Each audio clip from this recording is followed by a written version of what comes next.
Welcome to How to Save Your Marriage with Nicola Beer, a full show of tips and practical strategies to repair, rebuild, and strengthen your relationship. If you are currently stuck, wondering if your marriage can be saved, or you know you want to save it but don't know how to go about changing it, this show is for you. To book your free marriage strategy session with Nicola, get the free marriage ebook or donate. If you are enjoying the show and want to help keep it flowing, visit www.nicolabeer.com. Hi and welcome. So happy you're here. Today I'm going to talk to you about pre-nuptial and post-nuptial agreements. Can they save a relationship? Do they make a relationship worse? These are some of the things that couples facing these discussions have to deal with. As with anything in life, when it comes to our relationship, there are no guarantees. We cannot say for sure how our relationships will evolve. We also can't predict how our livelihoods will progress. For example, some people find that when they enter a relationship, they're doing okay financially, but after some time, they may find themselves doing a lot better and earning a substantial amount of money compared to their partner. It may get to the point where they feel like they want to protect their finances. And this is one of the ways that a pre- or post-nuptial agreement can come into discussion between a couple. And there are many more which I'll explore in this episode.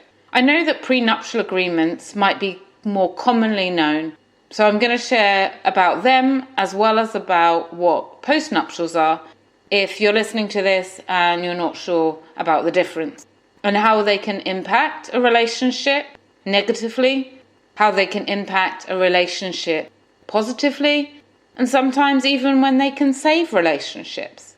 So prenuptial agreements are written up and signed before entering a serious relationship. Prenuptials are for figuring out what happens to your finances, possessions, and inheritance if there is any breakdown or disagreement in the relationship. This means both parties are on the same page before committing to something more serious. I've had many individuals and couples come to me to discuss prenups, concerned about what it means for them and their relationship, where one party believes that signing one is dooming their marriage before it's even begun, and that their husband or wife-to-be should trust them that they don't want and will not take their money if they divorce or separate, and that their word should be enough. They do not need to have it in writing. There are always two sides, and the other person can feel that they've worked so hard and saved and sacrificed their life before the relationship, before meeting their husband or wife-to-be, and they want that protected. They want their hard work protected. And then there are others who have received large amounts of money, large amounts of wealth through inheritance, trust funds, and it's the wishes of their family or the deceased that they legally protect it. So these are some of the different reasons that couples can consider this. Post-nuptial agreements are different, as these are written up and signed after entering a serious relationship or marriage. A lot of couples find it distasteful to discuss division of assets before entering a serious relationship or marriage, but may opt to have this discussion after committing to one another. Post-nuptials are for when couples have been together for a long time and then circumstances change. For example, one person inherits a large amount of money, or their business is flourishing and they're in a better position than they were previously, and they want that protected. Sometimes they may go into business with another business partner that wants them to make sure that their business is protected from their marriage as well. That can sometimes happen. There are many pros and cons to having either a pre- or post-nuptial agreement in place. In some situations, it can be seen that asking your partner to sign a prenuptial or a post-nuptial agreement is cold, harsh, and offensive. Others see it as more practical, logical, and reasonable.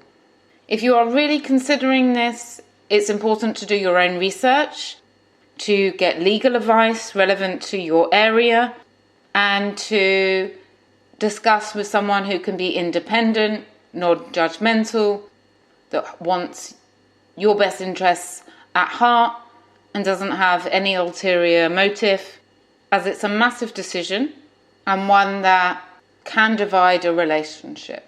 So it's very important to consider all aspects of this. So let's think about the good points of signing a pre- or post-nuptial agreement.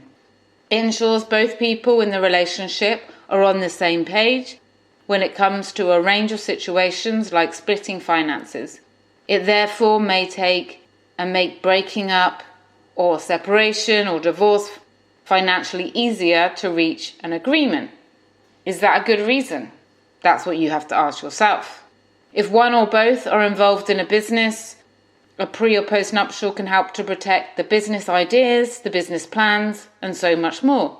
If the current marriage or relationship isn't the first, and there are other children from other previous relationships, it can sometimes be helpful to have pre- or post-nuptial agreements in place to protect the inheritance rights of the children or the family members in this relationship compared to the previous relationship, or to protect the other one, depending on the situation. If one partner has debt and the other doesn't, a pre- or post-nuptial agreement will protect the debt-free partner from being left dealing with the other person's debt. And this can be very helpful, especially if a couple are trying to repair a relationship after a gambling addiction, a spending addiction, or where someone has taken out large loans during the relationship, hidden that from their partner, and a post-nuptial can help them protect that and to forgive and trust that person again if they're being shown to do the right thing. I've also had it where someone has had a drug addiction and that has cost them to go into debt during a marriage, and so the way to repair is to have some kind of post-nuptial to show that they are not going to be passing that on to their partner and they want to start the slate clean again. With all the good points in mind, it's also good to consider the negative points, the bad points of signing a pre- or post-nuptial agreement in the eyes of some. For some, it can feel a little strange to discuss what things you want put into place if the relationship were to be broken up. When you've just entered a new relationship, or you've just committed to getting married, or you've just committed to saving your marriage, it can feel negative and difficult to go through this process and conversation of discussing the end and thinking the worst case scenario. Some argue that it taints and sours the relationship. There is often one spouse that initiates the signing of a pre- or post-nuptial agreement, and this is usually because they have the most to lose, and this can leave the other person feeling less worthy, that they are being valued or judged on material means. The person with less may also feel like they need to prove themselves consistently that they are not with their partner for any financial or asset-related benefits. Sometimes it can be good for them to say, look, I'll sign it to keep you happy. And sometimes they feel like, why am I being punished here? If a pre- or post-nuptial agreement is signed in the early stages of a relationship, both partners may agree to things that is not necessarily in the best interests of them, in the best interests of any future or current children, and they may argue that they were blinded by love. They wanted to avoid arguments or conflict, and now things seem unfair since they are heavily involved in, let's say, a business or the other person's career, or doing so much for that person. It seems unfair that they are left with nothing. These are just examples, and as I mentioned, it's really important for you to think through everything and talk to someone who can be impartial to help you reach an agreement within yourself, first of all. Is this something you want to open up? To help explain how pre- and post-nuptial agreements can impact a relationship, I'm going to share some dialogues with you that I've witnessed between couples that I've worked through this difficulty. Permission has been given to share these conversations, and names have been changed to protect identities. So let me talk you through Chris and Eve. Chris was saying, I don't want to get into a marriage thinking about the worst case scenario and planning for it. And Eve was saying, I'm just doing this because it protects both of us.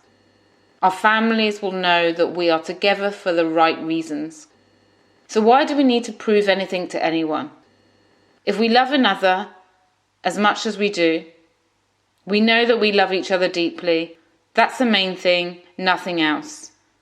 Eve, well, if you love me, then you will see how signing this shouldn't be a problem. It's just to make my family feel happy. Chris, we're going round in circles. Because I do love you, that's why I'm so insulted that you even think that we need to discuss a prenuptial agreement. Eve, the prenuptial isn't about us. It's to protect us from a lifetime of comments from other people. Let's focus on what really matters us. If we're the only one that matters then, Chris said, I don't think we need to worry about others and just do what makes both of us happy and focus on the positive. Eve, you know it's so difficult when I'm due to inherit so much from my family.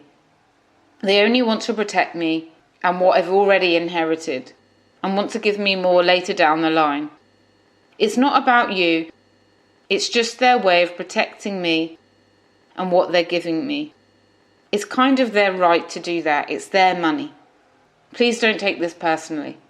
Chris, well, it's hard not to take it personally. I spent countless holidays with your family. I treat your family like my own family. I've never done anything wrong by you and never would. So why do I have to sign a piece of paper? It's like they don't trust or value or give a crap about me. I've never hurt you. I never would. I love and respect your family, but clearly I'm never ever going to be family in their eyes. So why should I respect their wishes? Even Chris had this conversation over and over before they met me, talking about facts and feelings rather than actually focusing on a solution, which over time and a few more discussions, I helped them to reach. Another couple I worked with was struggling with a prenuptial agreement were Melissa and Adrian. Melissa felt that talking about finances, inheritance, before they actually got married was so unromantic, and it made her feel like she was entering a business rather than a marriage. Adrian had worked so hard the past 10 years. He would say to Melissa that he hadn't had a life, where all of his friends were travelling the world, taking gap years as students, going to bars and nightclubs. He was working 6 days a week abroad, putting all of his money that he earned into properties to grow his portfolio, and felt that he had sacrificed all of his earlier years of life to get to where he is financially. He felt the least Melissa could do is just sign the piece of paper to protect everything that he's earned before they got married. Melissa would say to him time and time again, I don't want your money. This is your way of telling me that you don't trust me. I have my own money and I wouldn't want anything from you if anything happened between us to break down the marriage.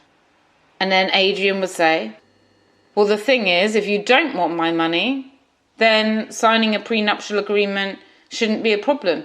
If you don't want my money, then why not sign it? It's just something to give me peace of mind. It's taken me years to get to this point. Everyone around us is getting divorced. All my friends are getting divorced. I know men who have lost everything. I don't want to be one of the men that loses everything.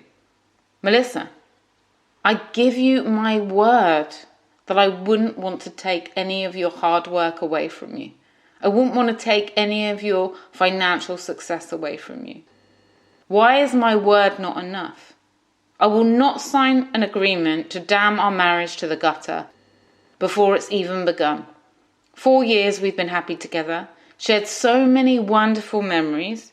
You know everything about me. You tell me you love me every week. I love you more than I've ever loved anyone else. You would know if I was after you for your money. I can't get married signing a piece of paper, planning what our future might look like if it didn't work out. It's against my values. It's against my marriage beliefs. And then Adrian would reply, I'm not saying you would, but I'm saying that I just want to protect myself. I could lose everything I've worked for 10 years in minutes if you were in a bad mood during a difficult time in our relationship, wanted to end it, and decided to take me to the cleaners. You could. I just want to protect that. I just want to have peace. All I want is for you to keep your money. I'll keep my money that we've earned before we get married. If it's really not about money, then please give me this. So as you can see from both situations, there are genuine reasons for not wanting or wanting a pre or post-nuptial agreement. For some it's reassurance, for families, for some it's about business, for some it's about protecting all of their hard work before they got in a relationship, and for some it's just energetically, emotionally, not wanting to damn the relationship negatively and think about the end before it's even had the opportunity to flourish into a married union. So what are your thoughts? Would a pre-nuptial or post-nuptial be something you would consider? Is it something that you've done? Would you like to hear more episodes or stories on this? Would it be of value to you? Do join the Facebook discussion in the group. We're going to be having a topic and discussion on this there. Love to hear your thoughts. You can go to Nicola Beer Relationship Tips Advice on Facebook and join the group there. And you can also write to me at nb@nicolabeer.com. Do you believe that prenuptial and postnuptial agreements are something that protects individuals? They're something that in this world we need? Or do you think that they are a negative idea for relationships? I don't think you can ever label it one way or not. Every situation is different and everything needs to be considered carefully. Often we forget that when we enter a relationship, we subconsciously have plans or requirements in our heads. For example, for what we're willing to accept from the partner and what we want them to change. And the difference is we generally don't discuss these thoughts with our partners. And then when they're behaving in a way that we don't want them to behave or didn't expect them to behave, we can end up arguing. These thoughts that we have in our head are just informal pre- or post-nuptial plans sometimes that we just don't verbalize, which in a way can sometimes create more friction. For some, a pre- or post-nuptial agreement is a surefire way to avoid any issues that may come up later on in life. It's a good way to discuss what's expected of one another if anything happens in the relationship, especially if one or the both partners have been previously left heartbroken. They may feel that this is their security. Pre- or post-nuptial agreements can provide reassurance, they can create trust, and in some cases, they can save a relationship. As I've mentioned, to summarize, for some, discussing a pre- or post-nuptial agreement can be insulting. It can go against their views of marriage and unionship and sharing assets and sharing a life together. It can also highlight a difference of power in a relationship, which can be unhealthy for a relationship if there's power at play. One person feels more powerful because they have more.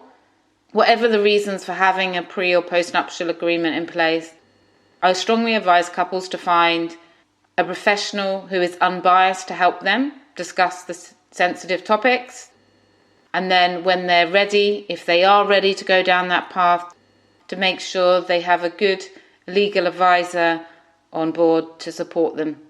If you're struggling with this area and you want to talk it through with me, feel free to visit my website, nicolabeer.com.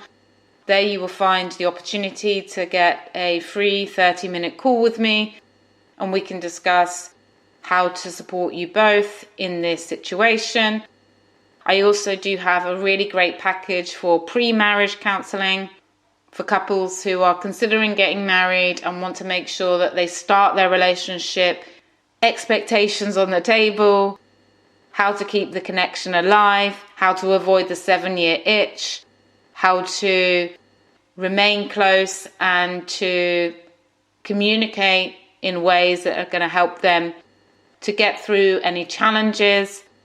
I'd love to share more about that if that is calling to you, or if you know someone that might really benefit from some pre-marriage counselling, then you can also point them to my website to get that.